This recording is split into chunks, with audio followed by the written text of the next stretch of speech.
On the city's cold streets, an invisible girl gets by selling dried flowers to people who never even see her.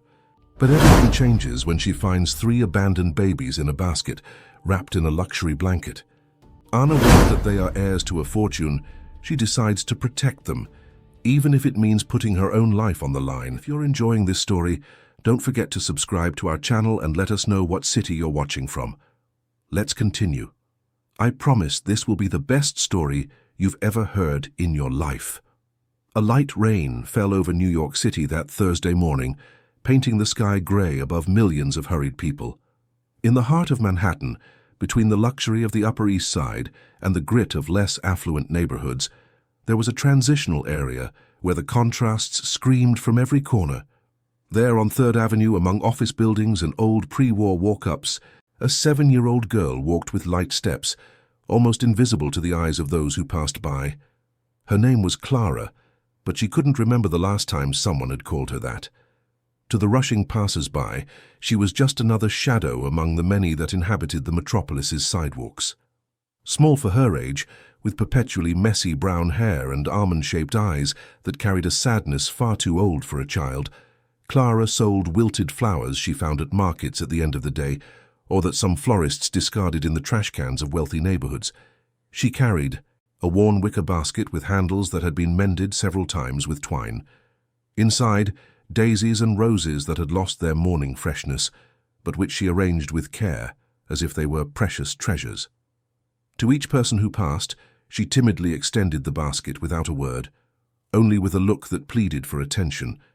But people didn't look. They changed their path, quickened their pace, pretended not to see.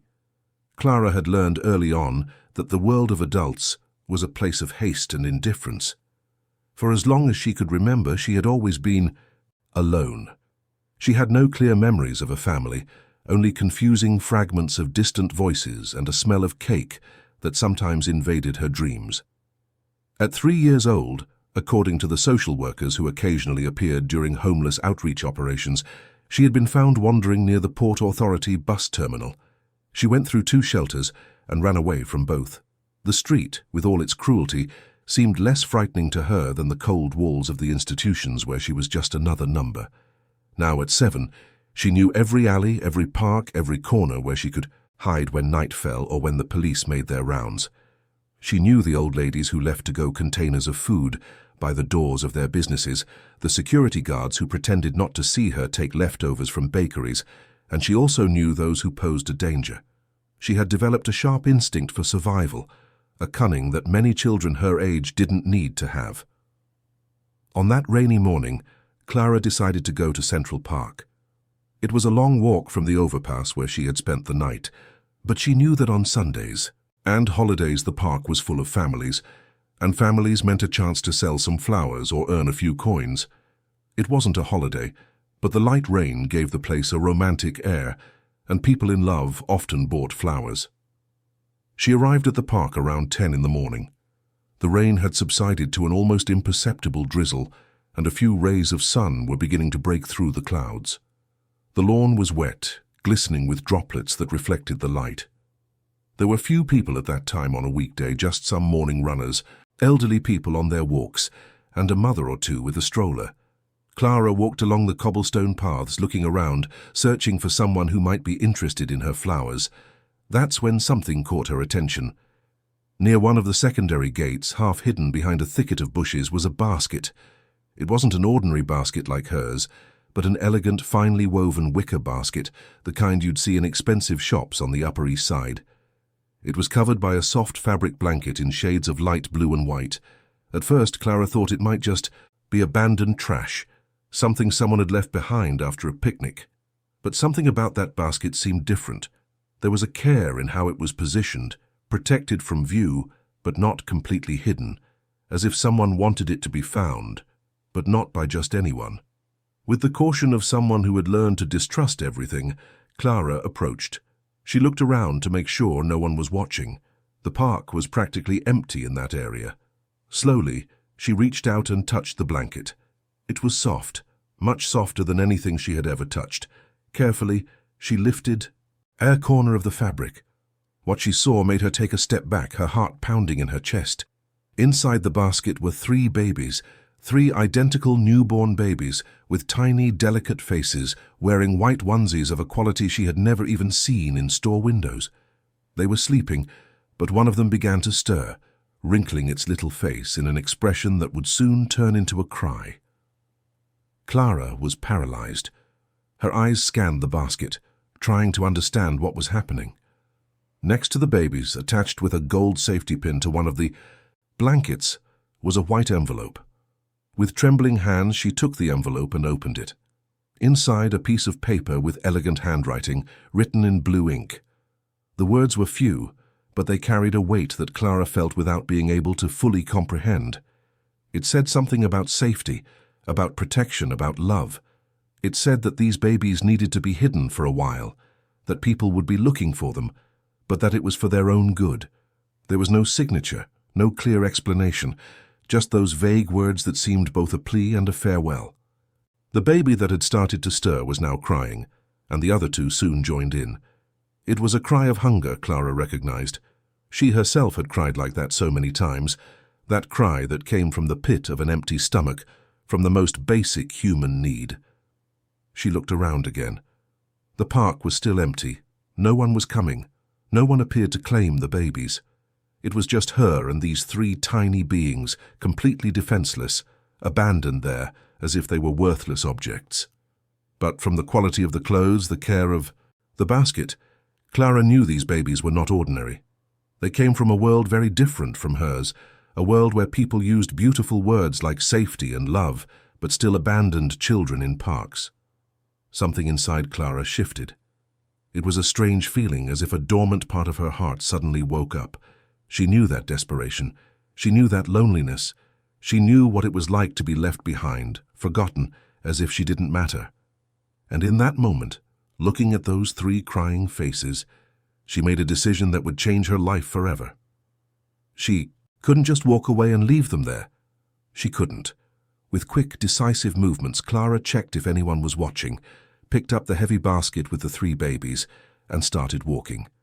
She abandoned her flowers right there, left everything she had, because now she had something much more important to carry. The babies were crying, and she murmured soft words, trying to calm them as she moved away from the park as fast as she could. The weight of the basket was almost unbearable for her thin arms, but she didn't stop. She crossed streets, went down alleys she knew well, passed under overpasses until she reached the place where she had created her refuge. It was an old abandoned warehouse near the train tracks, a place the homeless avoided because they said it was haunted. To Clara, that meant safety. No one bothered her there. The warehouse had broken windows and peeling walls, but she had turned a corner into a relatively comfortable space. She had stacked cardboard boxes to create walls, arranged old blankets she found at donation drop-offs, and even had some plastic bottles where she stored water. It was her home, humble and precarious, but it was hers. She placed the basket on the ground carefully and looked at the babies. They were still crying, now more forcefully. Clara felt panic rising. What had she done? How was she going to care for 3 babies? She could barely take care of herself. She had no proper food, no diapers, nothing that babies needed. But as she looked at them, something stronger than fear took over. For the first time in her life, she wasn't alone. For the first time, there was someone who depended on her, who needed her. And that, in a strange and profound way, made her feel less lost in the world. She picked up one of the babies, trying to imitate what she had seen mothers do. The little one was light and warm, and when she brought him close to her chest, he calmed down a bit, probably feeling the warmth. She did the same with the other 2, taking turns, rocking each of them while she thought about what to do. She needed milk, that was obvious. But baby formula wasn't cheap.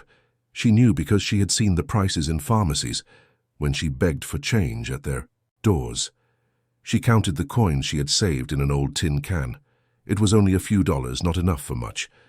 As the babies finally fell asleep, exhausted from crying, Clara covered them with the best blankets she had and went out in search of help. She knew she couldn't go to the authorities. If she did, they would take the babies from her, and something in the note she had read told her that would be dangerous for them. She needed to trust someone. But who? That's when she thought of Mrs. Peterson. The woman was an elderly lady who lived in a small apartment in Kips Bay, not far from there. Clara knew her because she sometimes sold flowers near the building, and Mrs. Peterson always stopped to chat, always bought a flower, always asked if she was okay. She was the only adult who treated Clara as if she were visible, as if she mattered. With her heart tight with anxiety, Clara ran to Mrs. Peterson's building. She climbed the stairs to the 3rd floor and knocked on the door. It took a few minutes for the door to open, revealing a white-haired lady with round glasses and a kind smile that turned to concern when she saw the girl's state. "Mrs. Peterson, I need help," Clara said, and for the first time in a long time, she let the tears fall. "I found 3 abandoned babies in the park, and I don't know what to do. They need milk, diapers, they need care, and I have nothing. Please, can you help me?" Mrs. Peterson was silent for a moment, processing the absurd information. She looked at the girl, saw the genuine desperation in her eyes, and without asking questions that could wait, she just said, "Come in, child, we'll figure this out." In that moment, Clara knew she had made the right choice. Mrs. Peterson accompanied her to the warehouse, and when she saw the 3 babies sleeping in the elegant basket amidst that abandoned place, her hands went to her chest in a gesture of shock and compassion. "Oh my goodness," she murmured. "Where did these children come from?" Clara told her everything: the park, the basket, the note. She showed the paper to Mrs. Peterson, who read it with growing attention, her brow furrowed. The old woman said nothing for a long moment, just observed the babies with an expression Clara couldn't quite decipher. "This is very serious, child," Mrs. Peterson said finally. "These babies need medical care. They need documentation. We can't just take care of them like this, in hiding." "But the note says they're in danger," Clara protested. "If I turn them over to the authorities, what if the wrong people find out? What if something happens to them?" Mrs. Peterson sighed. It was an impossible situation. On one hand, the responsibility to inform the authorities. On the other, a desperate girl and 3 babies who indeed seemed to have been left there for a reason beyond simple abandonment. The note suggested something bigger, something involving secrets and dangers she didn't understand. "All right," she said finally. "Let's do this. I'll help you take care of them for now, but we need to find out where they came from. These clothes, this basket, all of this costs a lot of money. Someone is looking for them, and we need to know who these children are before we decide what to do." Clara agreed, feeling an immense relief flood her chest. She was no longer alone in this. Mrs. Peterson, with her wisdom and kindness, would be her ally. In the following days, they established a routine. Mrs. Peterson bought baby formula, diapers, and other essentials. Clara spent most of her time at the old woman's apartment, caring for the babies with a dedication that surprised even herself. She had named them because she needed a way to tell them apart. She called the 3 of them Gabriel, Raphael, and Michael. Angel names, because they had appeared in her life like an unexpected blessing. Meanwhile, on the other side of the city, in the wealthy neighborhoods that Clara only knew from a distance, a drama of immense proportions was unfolding. Edward Morgan was a name that frequently appeared in the business pages of the newspapers. At 32, he had transformed a family tech company into a billion-dollar empire with international operations and contracts that moved astronomical figures. He was known for his sharp intelligence, his ability to make tough decisions, and his discreet profile, avoiding the spotlight whenever possible. But nothing, absolutely nothing in his life had prepared him for the nightmare that began 3 days ago. His sons had disappeared. 3 newborn babies, triplets, had vanished after an incident that left his ex-wife, Helena, in critical condition at the hospital. The car she was in with the babies had veered off the road on a curve of the FDR Drive, crashing into a barrier. The circumstances were murky. There were no skid marks, no signs of mechanical failure, and witnesses claimed another vehicle seemed to have cut off Helena's car seconds before the accident. When Edward arrived at the hospital, Helena was unconscious, hooked up to machines, and the babies were nowhere to be found. The police were called immediately, but the investigation seemed to be going in circles. There were no signs of the babies at the crash site, no footage from nearby cameras. It was as if they had simply vanished. Edward mobilized every resource he had. He hired private investigators, offered a $10 million reward for information leading to his sons, and pressured authorities to speed up the search. The news spread through the city like wildfire. The billionaire's missing triplets became a headline, and all of New York was on high alert. But among all the false leads, all the opportunists who came forward claiming to have information, just to try and get the reward, among all the chaos that ensued, there was a truth no one imagined. The babies were just a few miles away in the arms of a homeless girl who had decided to protect them with all her might. And while Edward Morgan mobilized his empire to find his sons, Clara sang lullabies she made up, rocking Gabriel, Raphael, and Michael in her thin arms, promising them she would never leave them alone, that she would never abandon them, because she knew exactly what it was like to grow up with no one. And so, without either of them knowing it, their lives were already intertwined in a way neither could have imagined. Fate had placed those three little beings as a bridge between two completely different worlds, and what was to come would test the courage, faith, and love of everyone involved in ways no one was prepared to face. The first week of caring for Gabriel, Raphael, and Michael was like living in a strange dream, where the impossible became routine. Clara discovered that taking care of three babies required much more than she had imagined. The bottles had to be prepared every 3 hours, the diapers changed constantly, and the little ones cried for reasons she couldn't always understand. But there was something profoundly transformative in the experience. For the first time in her life, Clara had a purpose that went beyond mere survival. It wasn't just about finding food for the next day or a safe place to sleep. It was about caring, protecting, loving. And the more time she spent with the triplets, the more she felt a fierce, protective love growing inside her that she didn't know she was capable of feeling. Mrs. Peterson had become her partner in this unlikely journey. The elderly woman, who had lived alone since being widowed 10 years ago, found a new meaning for her days in those children and that brave girl. Every morning, she woke up early and prepared everything that would be needed.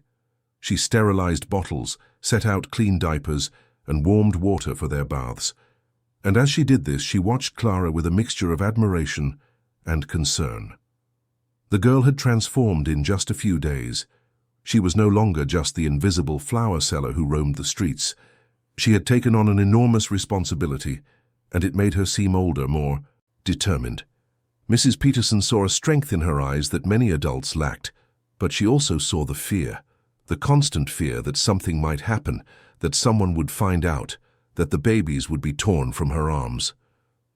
"Honey," Mrs. Peterson said one morning, as Clara rocked Raphael to sleep after his feeding, "we need to talk about this. We can't keep 3 babies hidden forever. They need vaccines, medical checkups, documents." Clara hugged the baby tighter against her chest, as if the gesture could protect him from any threat. "I know, Mrs. Peterson, but the note said they were in danger. If I tell someone, what if the wrong people find out?" "And what if the right people need to know?" the old woman gently countered. "Look, these clothes they were wearing, this expensive basket, it all indicates that these babies come from a family with resources. Someone is looking for them, I'm sure of it. What if it's their real parents? What if they're desperate?" Clara felt a tightness in her chest. She hadn't thought of it that way. In her mind, anyone who abandoned babies in a park didn't deserve to be called a parent. But Mrs. Peterson was right. There were many pieces of this puzzle she didn't understand. "Let's do something," Mrs. Peterson proposed. "I'll buy a newspaper. If there's anything about missing babies, at least we'll know who's looking. And then we can decide what to do." Clara agreed, though reluctantly. Mrs. Peterson went out and returned half an hour later with 3 different newspapers, and what they found in the headlines left them speechless. "Businessman offers $10 million for information on missing triplets," screamed the front page of a major New York newspaper. There were photos. A photo of a young, handsome man in a dark suit, with an expression of deep suffering, and next to it photos of the 3 babies, identical, with the same delicate faces that were now sleeping peacefully in Mrs. Peterson's apartment. Clara felt the world spin. $10 million. It was a number so large she couldn't even fully comprehend it. And that man in the photo, Edward Morgan, was the baby's father. She read the article with difficulty as she hadn't fully mastered reading yet, and Mrs. Peterson helped her reading aloud. The story was tragic. The babies had disappeared after a traffic incident that left their mother in critical condition at the hospital. The authorities were investigating, but there were no concrete leads.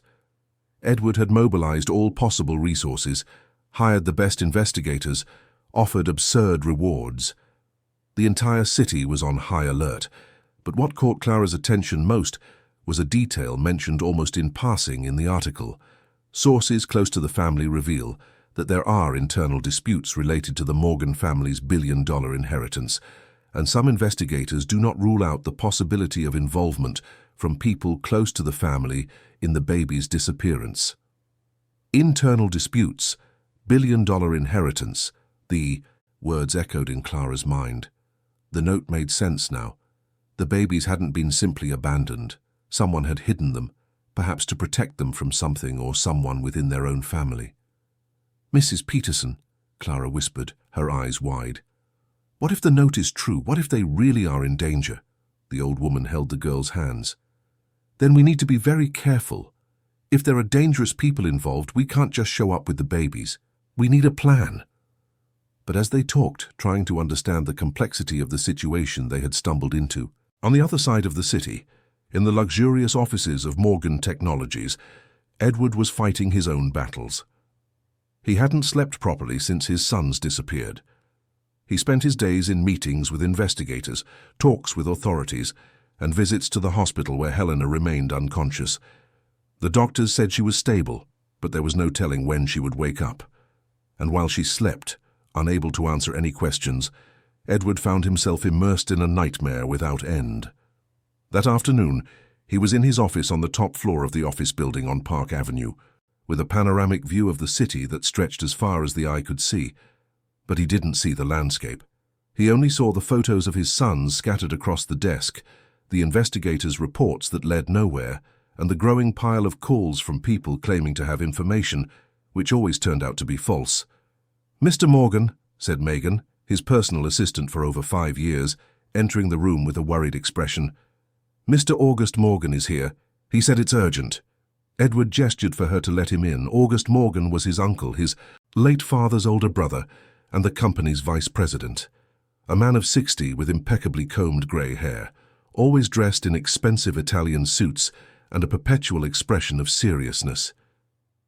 "Edward," August said, closing the door behind him, "we need to talk." "About what?" Edward asked, without taking his eyes off the photos of his sons. "About the company's situation, about the decisions you need to make. You've been absent for days. Important meetings are being cancelled. The investors are worried. My sons are missing, August. Do you really think I care about meetings right now? I understand your pain, a nephew, but the company can't stop. Your father built this over decades and you turned it into an empire. You can't let it all fall apart because of a personal tragedy." Edward felt anger rising. "Because of a personal tragedy? Are my sons just a personal tragedy to you?" August sighed, as if dealing with a stubborn child. "That's not what I meant. But you need to be rational. The chances of finding the children decrease every day. You need to start accepting that there might not be a happy ending here." "Get out of my office," Edward said, his voice dangerously low. "Edward, be reasonable. I'm trying to help. If you can't make the necessary decisions, maybe you should consider temporarily passing the presidency to someone more capable of handling the responsibilities. Get out, now." August looked at him for a long moment, then shrugged and left, closing the door with more force than necessary. Edward stood there, trembling with anger and frustration. His uncle had never gotten over the fact that Edward's father, before passing away 5 years ago, had chosen his nephew, not his brother, to take control of the company. Since then, August had lived in his shadow, always questioning decisions, always trying to undermine his authority. But that didn't matter now. Nothing mattered except finding Gabriel, Raphael, and Michael. Because yes, he had named them. Even though they were only a few weeks old, even though he had barely had time to know them before the incident, he had named them with angel names because he had prayed every day for angels to protect them wherever they were. The phone rang. It was Ryan Miller, the private investigator he had hired. One of the best in the country, they said, specializing in complex cases. "Mr. Morgan, we have a lead. A pharmacy in Kips Bay registered the purchase of a large quantity of infant formula and newborn diapers by an elderly woman. The amount is consistent with 3 babies. The pharmacist found it strange and noted the address when the woman paid with a card." Edward felt his heart race. Kips Bay, it wasn't far from Central Park, where some witnesses claimed to have seen something strange on the morning of the disappearance. "What's the address?" Ryan gave him the information. Edward was already on his feet, grabbing his coat. "I'm heading there now." "Mr. Morgan, wait. It could be nothing. It could just be a coincidence. Let my team check it out first." "No. If there's any chance it's my son's, I need to be there." As Edward crossed the city in the chaotic afternoon traffic, his heart oscillated between hope and fear. What if it was them? What if, after days of nightmare, he could finally hold his sons again? But what if it was just another false lead, another shattered hope? In Mrs. Peterson's apartment, Clara felt a growing unease. There was something in the air, a tension she couldn't explain. She had learned on the street to trust her instincts, and right now every fiber of her being told her that something was about to happen. "Mrs. Peterson," she said suddenly, "I think we should leave here for a while. Take the babies somewhere else." "Why, child? What's wrong?" "I can't explain it. I just feel like we're not safe here." Mrs. Peterson was about to answer when the doorbell rang. The two looked at each other, instant fear reflected in their faces. The old woman cautiously went to the intercom. "Who is it?" "Good afternoon, ma'am. I'm a private investigator. I'm asking questions about missing babies in the area. Could you spare a few minutes?" Clara felt her blood run cold. She quickly gathered the 3 babies, taking them to the back room, and closing the door carefully. Mrs. Peterson looked at her, unsure of what to do. "Don't answer," Clara whispered.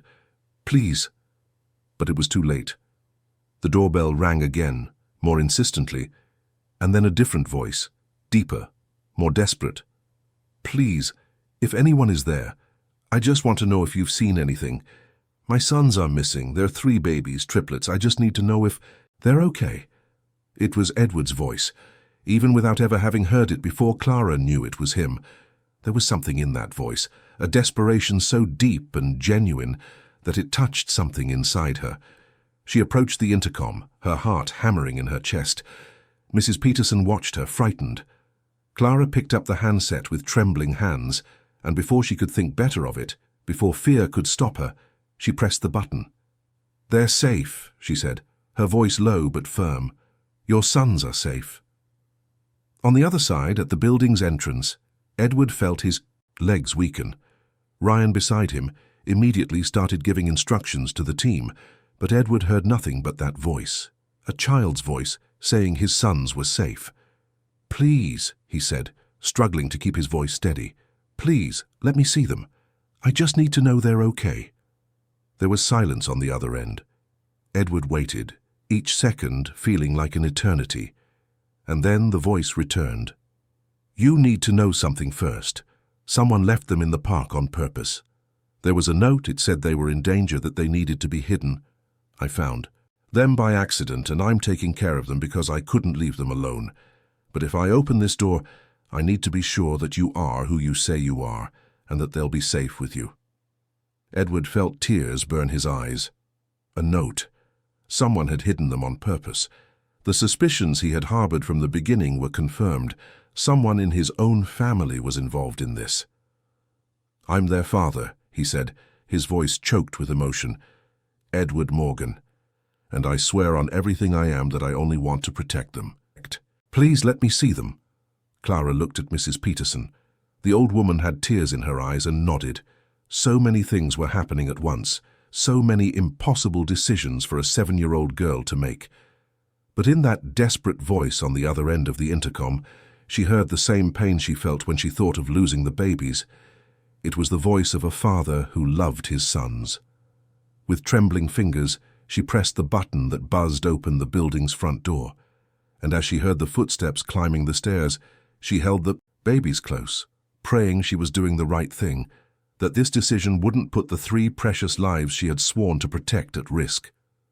When Mrs. Peterson opened the apartment door, Edward Morgan stepped inside and stopped. There, standing in the modest living room with 3 babies in her arms, was a small thin girl in worn-out clothes, her enormous eyes filled with tears and determination, and in her arms, wrapped in simple but clean blankets, were his sons, Gabriel, Raphael, and Michael. His babies. Alive. Safe. Edward took a step forward, then another, until he was close enough to see the little faces he hadn't seen for days that felt like an eternity. And then, unable to hold it in any longer, he collapsed to his knees on the floor, sobbing like he hadn't cried since he was a child, extending his arms in a silent plea.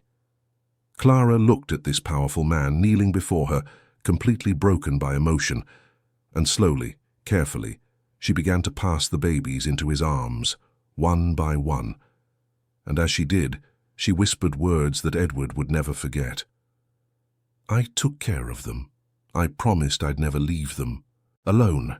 I promised I'd protect them. You have to promise the same thing. You have to protect them from whoever did this. You have to keep them safe." Edward held his 3 sons against his chest, feeling their warmth, their smell, their reality. And looking at the brave little girl who had saved them, who had cared for them with love when no one else was there, he made the only promise that mattered. "I promise, and you'll be safe too. You saved my sons, and I'll spend the rest of my life being grateful for it." But none of them knew that on the other side of the city, in an office with a view of Central Park, August Morgan was receiving a call that would make him smile for the first time in days. His men had located the babies, and although the initial plan had failed, there was still time to correct the mistakes. There was still time to ensure that the billion-dollar inheritance wouldn't fall into the hands of 3 children who, in his view, didn't deserve the family legacy. The game was far from over. The days following Edward's reunion with his sons were like living in 2 worlds simultaneously. On one hand, the overwhelming joy of having them back, of being able to hold them, feed them, watch their faces as they slept. On the other, the agonizing certainty that someone had tried to take this from him, and that this person was still out there waiting for another opportunity. Edward had taken the babies to his penthouse on the Upper East Side, a spacious and luxurious apartment on the top floor of a modern building with 24-hour security. He hired specialized nurses, private pediatricians, and installed cameras in every room. But more importantly than all of that, he had brought Clara with them. The girl had initially refused to leave the babies. Even when Edward explained that they would be safe, that they would have all the necessary care, she clung to Gabriel, Raphael, and Michael as if letting them go meant losing them forever. It was Mrs. Peterson who convinced her. "Child," the old woman said, holding Clara's face in her hands, "you saved these children. But now they need things you can't give them. They need doctors' care that costs a lot of money. Their father can provide that. But look what he's offering you. He wants you to stay close to them. He wants you to be a part of their lives. This isn't losing, my dear. This is gaining a family." Those words echoed in Clara's heart. A family. Something she barely remembered ever having. The idea was both terrifying and wonderful, and when Edward knelt in front of her, looking into her eyes with absolute sincerity, and said she would always be welcome in his home, that she could see the babies whenever she wanted, that he would take care of her too, Clara felt something inside her give way. She agreed to go, but on one condition. Mrs. Peterson had to be involved too. The old woman had been the only person who helped her when she needed it, and she wouldn't abandon her. Edward, understanding the deep loyalty of this small girl with an immense heart, agreed immediately. Mrs. Peterson would always be welcome, and he would ensure she had everything she needed. And so, a few days later, Clara found herself in a room larger than any place she had ever lived. A room with a real bed, soft blankets, and toys she had never imagined owning. The clothes Edward had bought for her were organized in the closet, all new, all the right size.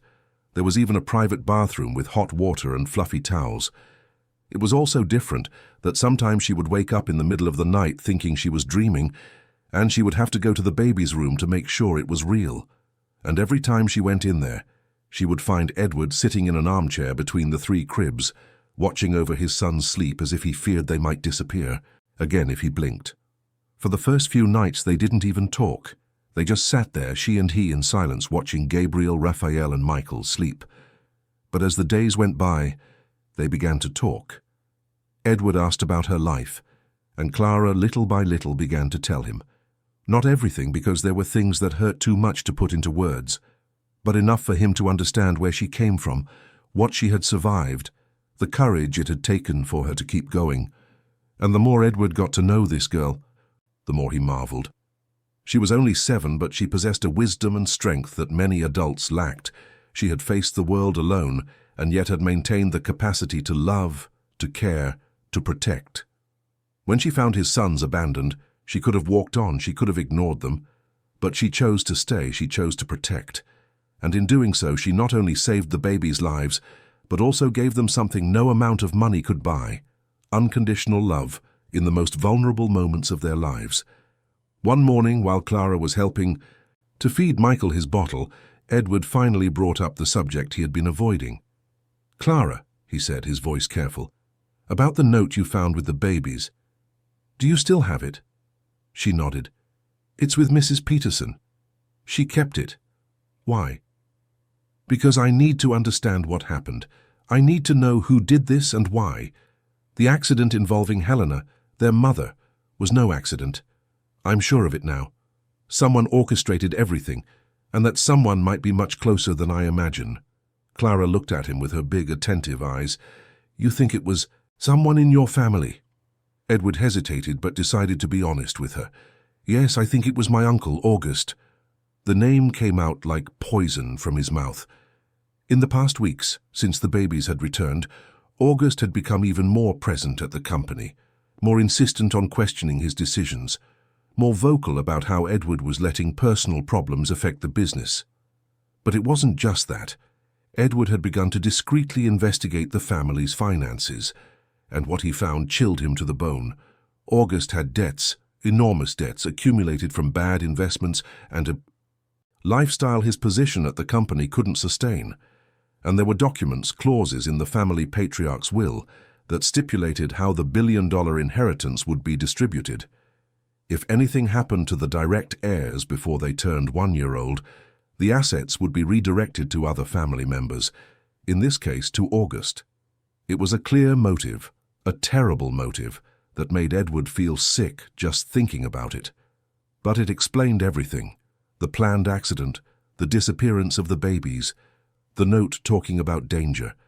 Someone, probably Helena herself, had discovered the plan and tried to protect the children in the only way she could think of, by getting them out of August's reach until they could be safe. But there was a problem. Edward had no concrete proof, only suspicions, financial documents that suggested difficulties, but nothing that directly linked August to the accident or the disappearance. And until he had proof, he had to act with caution. August was powerful, had connections, and could be dangerous if he felt he was being investigated.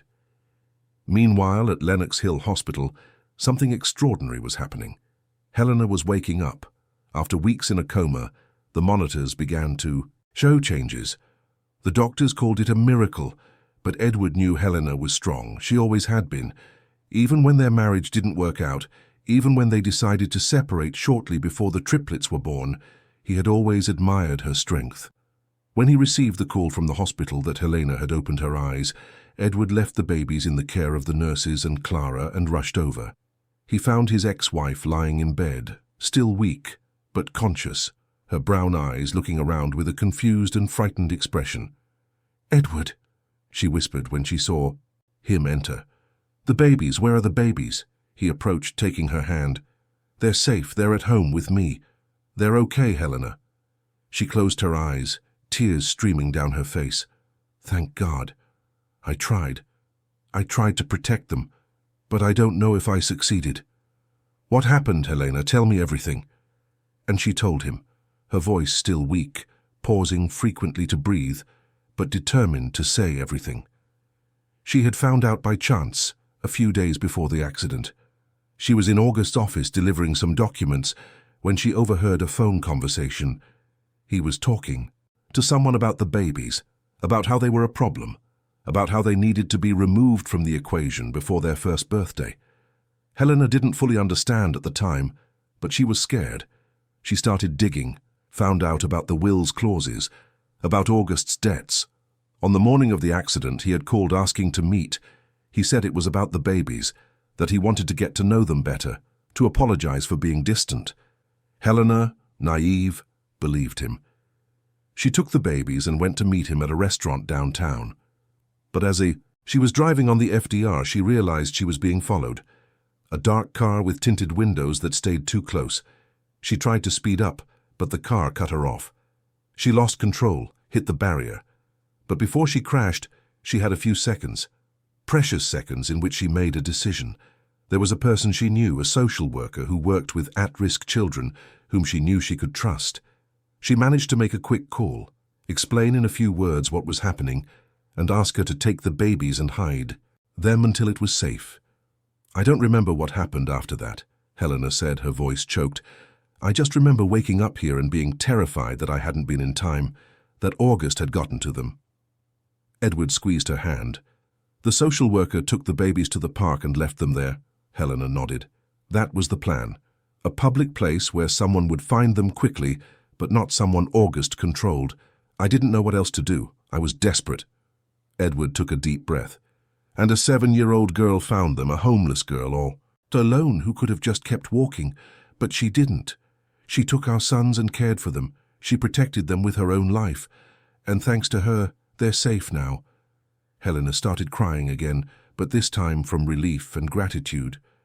"I need to meet her. I need to thank her." "You will," Edward promised. "But right now you need to recover, and I need your help. I need you to record a statement about all of this, about the conversation you heard, about the car that followed you, about your suspicions. I need proof to stop August, before he tries something again." Helena agreed without hesitation.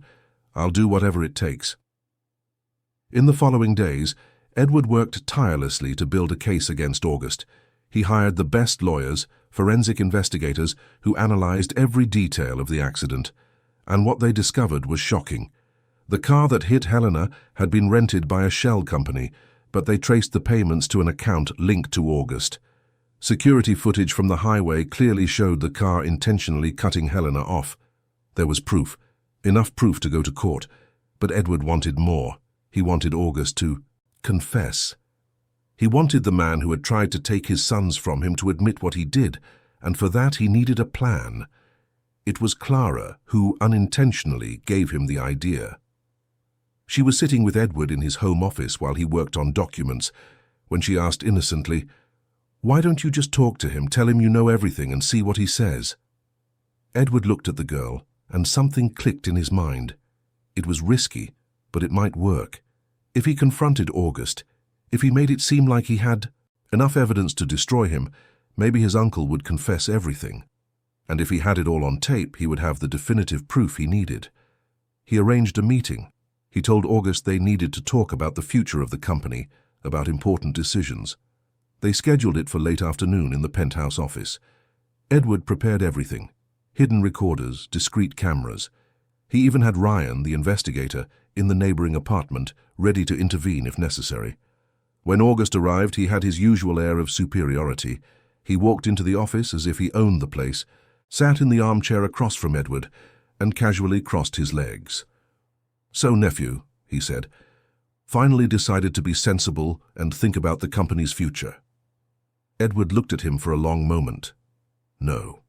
I've decided to think about the past, specifically about what you did." August's expression shifted subtly. "What are you talking about?" "I'm talking about Helena's accident. I'm talking about how you tried to take my sons from me. I'm talking about your obsession with the family inheritance." August laughed, but the sound was humorless. "You're insane.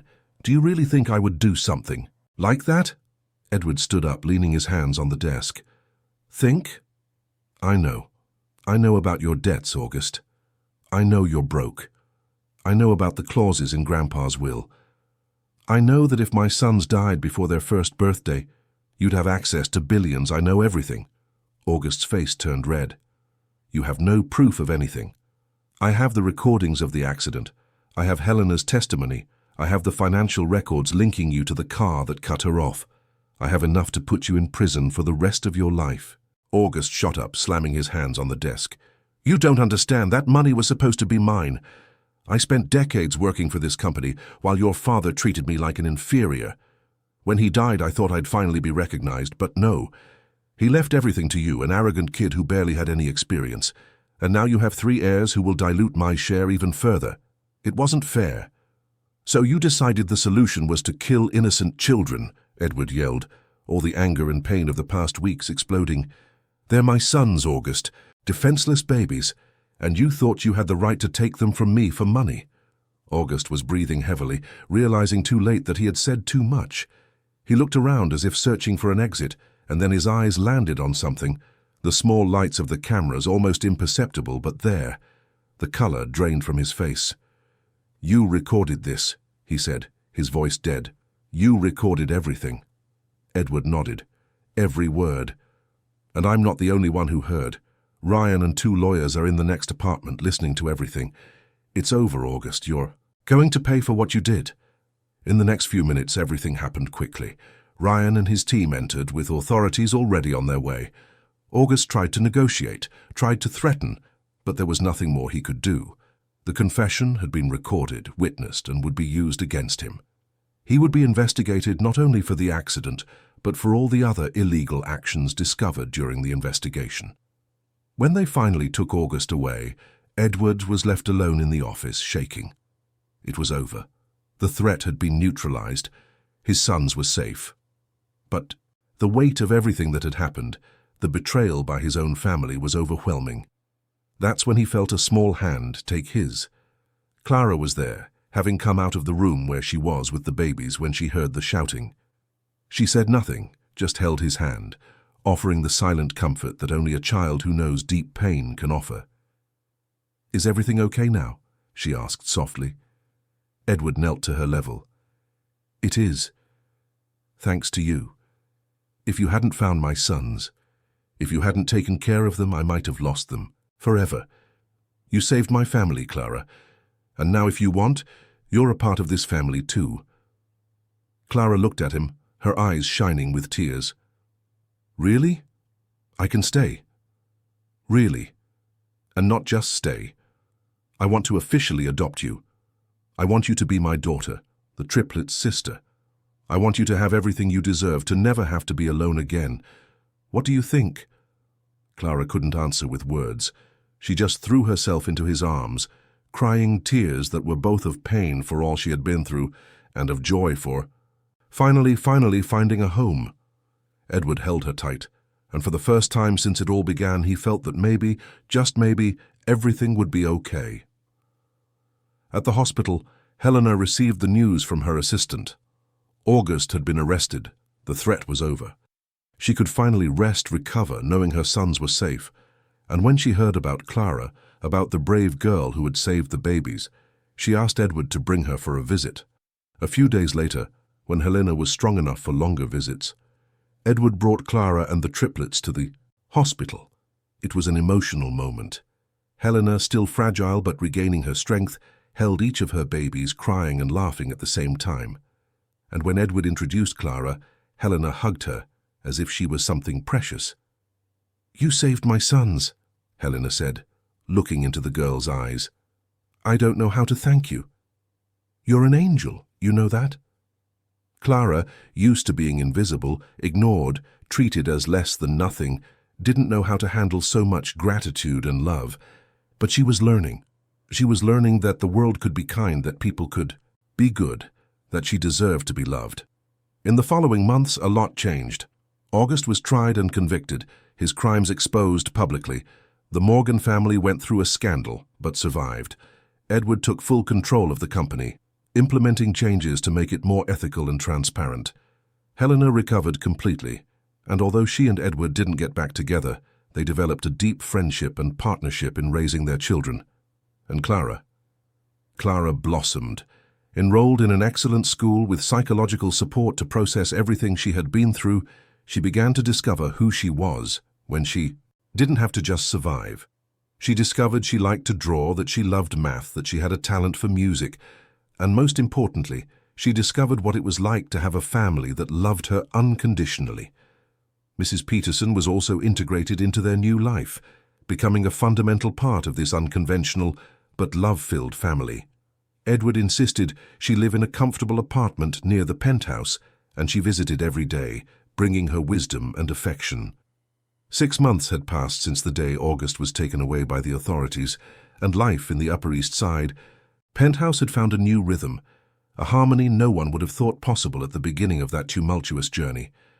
The apartment that was once just a luxurious, modern space had transformed into a real home, filled with laughter, baby cries, scattered toys, and the kind of organized chaos that only a house with small children can have. Clara still woke up some mornings thinking she was dreaming. She would lie in her soft bed, look at the high ceiling of the room that was now hers, and have to pinch her own arm to be sure it was real. She was no longer on the streets. She no longer had to search for food in bakery trash cans or sleep with one eye open, fearing danger. She had a home. She had a family. She had something she had never imagined possible. She belonged. The routine had settled in naturally. Every morning, Clara woke up early, not because she had to, but because she wanted to. She brushed her teeth in the bathroom that smelled of lavender soap, put on one of the many outfits Edward had bought for her, and went straight to the Triplets' room. The babies, now 7 months old, were increasingly active. Gabriel was the most curious, always trying to reach for everything he saw. Raphael was the calmest, an observer with an easy smile that could melt any heart. And Michael was the crybaby, but also the most affectionate, always seeking a lap and a cuddle. Clara had become an essential part of the baby's routine. The nurses Edward had initially hired were still there, but now they worked more as assistants, because Clara had taken on a role no one else could fill. She was the big sister, the one who calmed them when they cried, who invented games, who sang the songs she made up herself, mixing melodies she heard on the radio with words that came from her heart. On that particular morning, a sunny Tuesday in October, there was something special in the air. It was the day the adoption process would be finalized. After months of evaluations, interviews with psychologists and social workers, background checks, and all the bureaucracy involved in adopting a child, the day had finally come when Clara would cease to be just a girl in his care and would officially become Clara Morgan, Edward's daughter. She was nervous. Edward had explained everything, said it was just a formality, that in his heart she was already part of the family, but for Clara, it meant so much more. It meant she would never be abandoned again. It meant she had a last name, an identity, a place in the world where no one could say she didn't belong. "Honey," called Mrs. Peterson, entering the room, "are you ready? We need to leave soon." The old woman had become a constant presence in everyone's life. She lived in the apartment Edward had provided in the same building 3 floors down, but spent most of her days in the penthouse. She had become the grandmother the Triplets didn't have, and the mother figure Clara so desperately needed. Edward always said that Mrs. Peterson was the emotional foundation of their reassembled family, and he was right. "I'm ready," Clara said, but her voice trembled slightly. Mrs. Peterson came closer and stroked the girl's hair, now always clean and combed, cut by a professional hairstylist who came to the apartment. "What are you afraid of, child?"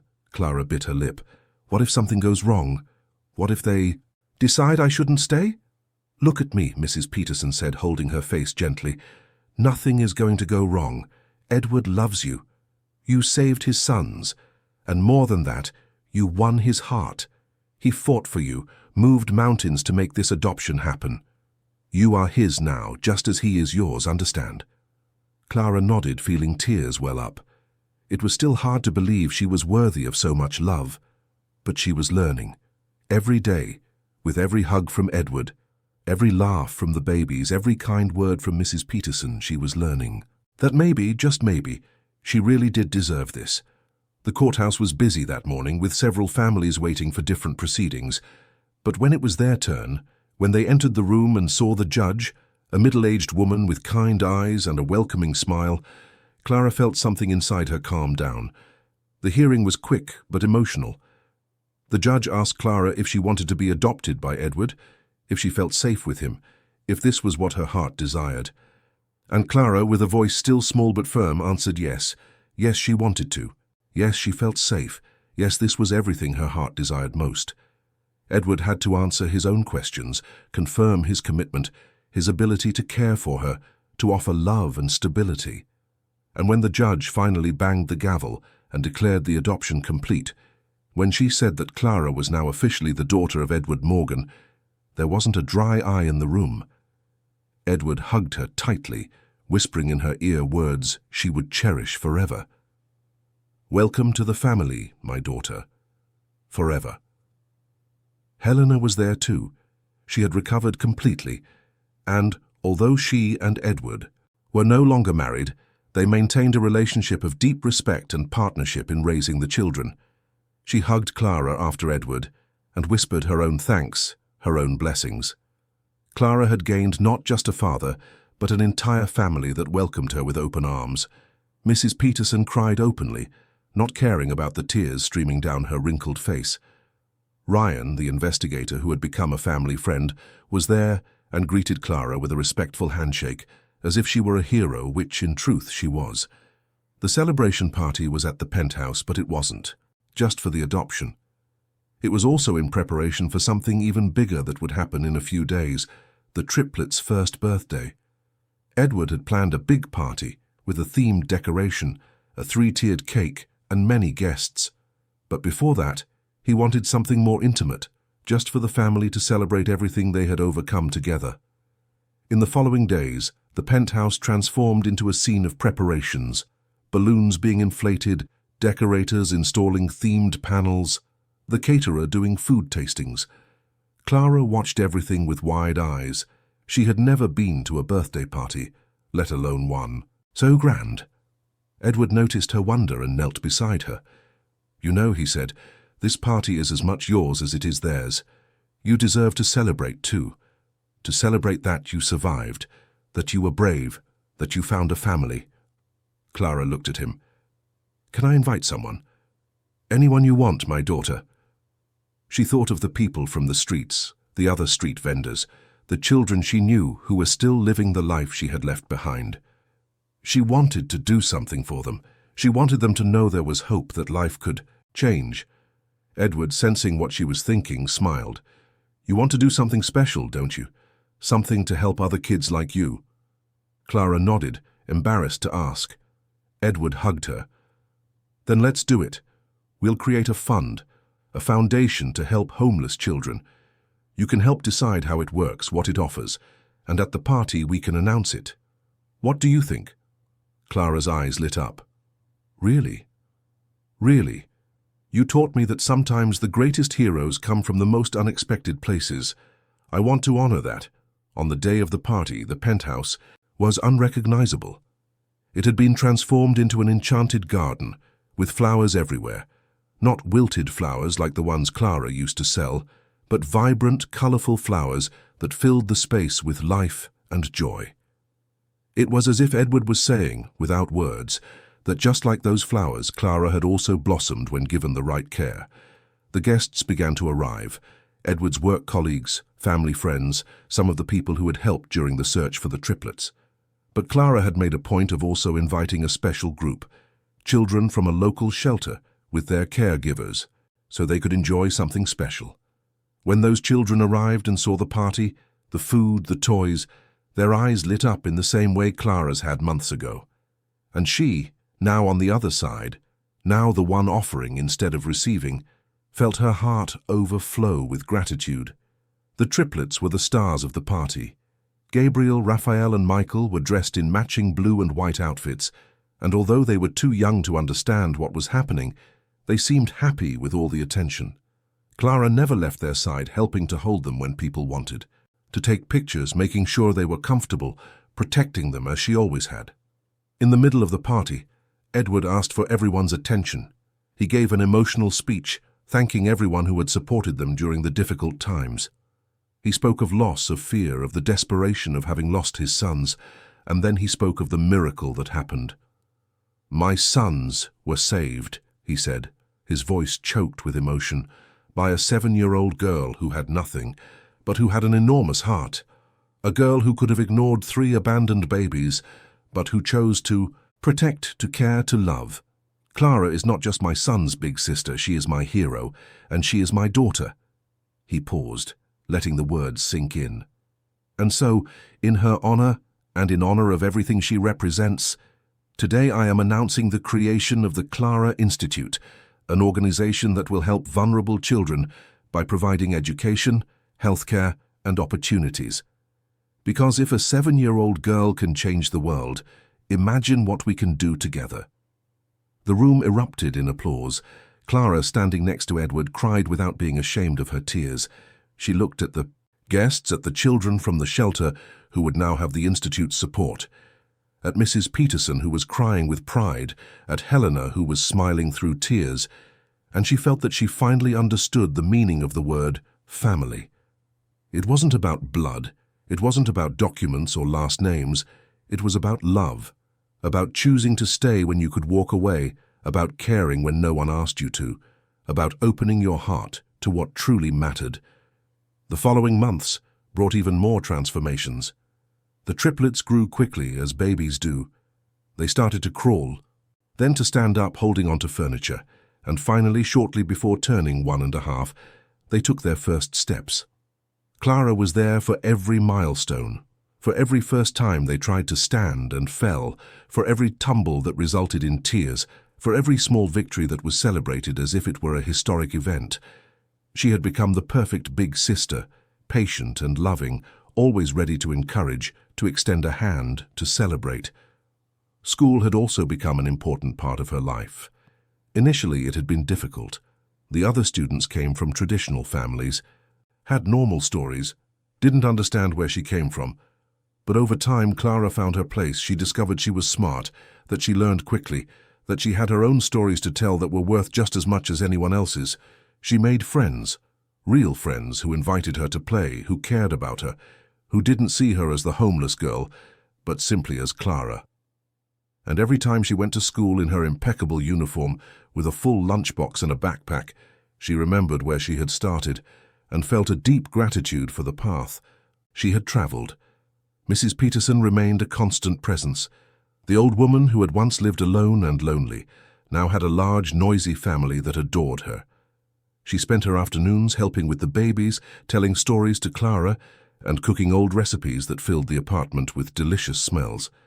Edward always said she was the heart of that home, and no one disagreed. Helena had also found her place in this unconventional family dynamic. She visited regularly, participated in decisions about the triplets, and had developed a genuine friendship with Clara.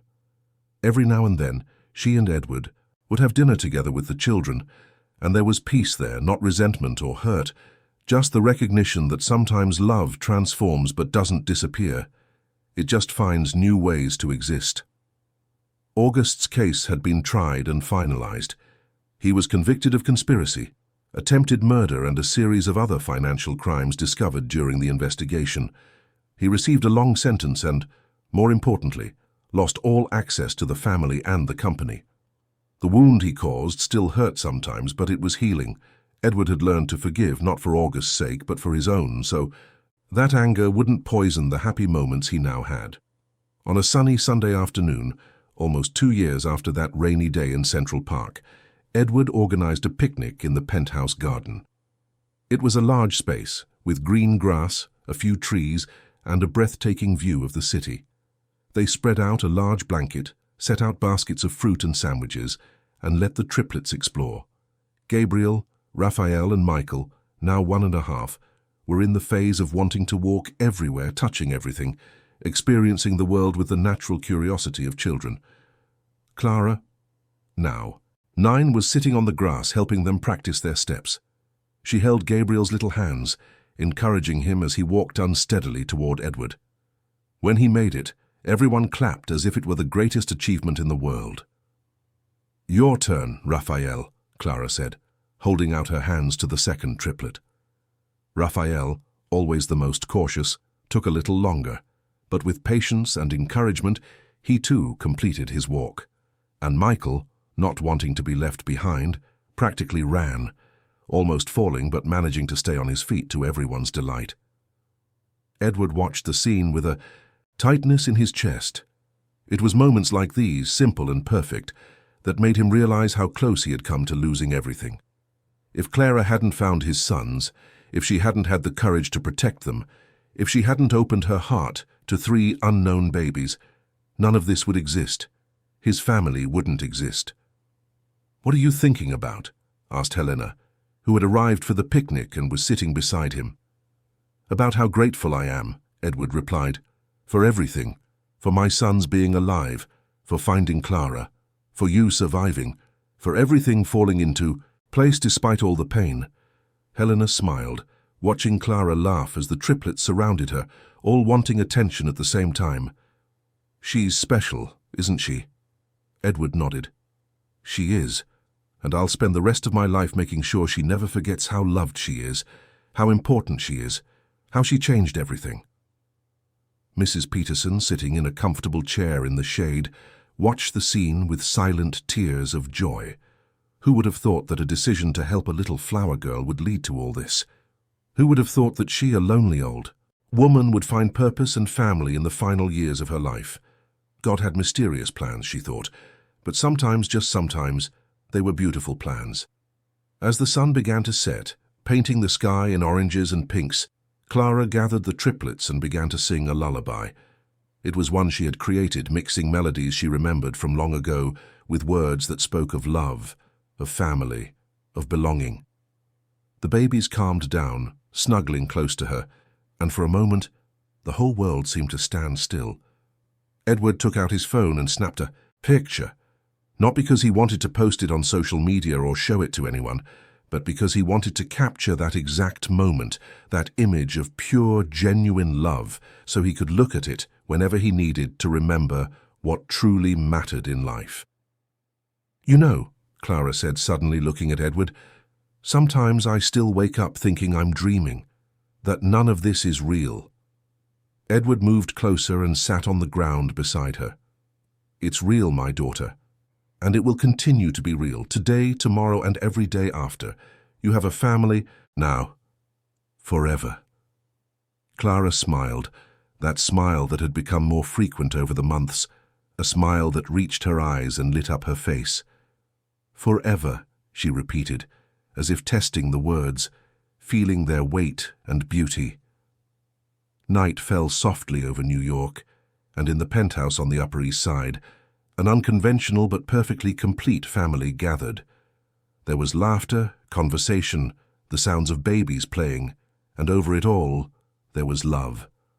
Love that had been born in the most unlikely circumstances, that had survived the greatest storms, and that now flourished in every corner of the space that had ceased to be just a house and had become a home. Clara, the girl who was once invisible on the city streets, who sold wilted flowers to survive, who had nothing but her own courage, now had everything. She had brothers who adored her, a father who protected her, an extended family that embraced her, and a bright future ahead. But more important than all of that, she had learned life's most fundamental truth. That family isn't about where you come from, but about who chooses to stay, and she had chosen to stay, and they had chosen her. That night, before going to sleep, Clara went to the triplets' room for the ritual that had become a tradition. She checked if they were comfortable, adjusted their blankets, and gave each of them a kiss on the forehead. Gabriel was already fast asleep. Raphael was on the verge of drifting off, and Michael, as always, was fighting sleep. Clara began to hum, the same lullaby she sang every night. And as she sang, she thought about everything they had been through together, how those 3 babies had completely changed her life, how the love she felt for them was so deep, it sometimes seemed impossible that her small heart could contain so much feeling. Michael finally gave in to sleep, and Clara stayed there for a few more minutes, just watching. Edward appeared at the door, observing the scene with that expression he always had when he saw her with the triplets, a mixture of gratitude and admiration. "They love you so much, you know," he said softly. "I love them too," Clara replied, "more than anything in the world. I know. That's why you saved them. That's why you're the hero of this story." Clara shook her head. "I'm not a hero, I just did what anyone should do." Edward smiled. "But it wasn't just anyone who did it. It was you. And that made all the difference." They left the room together, turning off the light, but leaving a small nightlight on, just as the babies liked.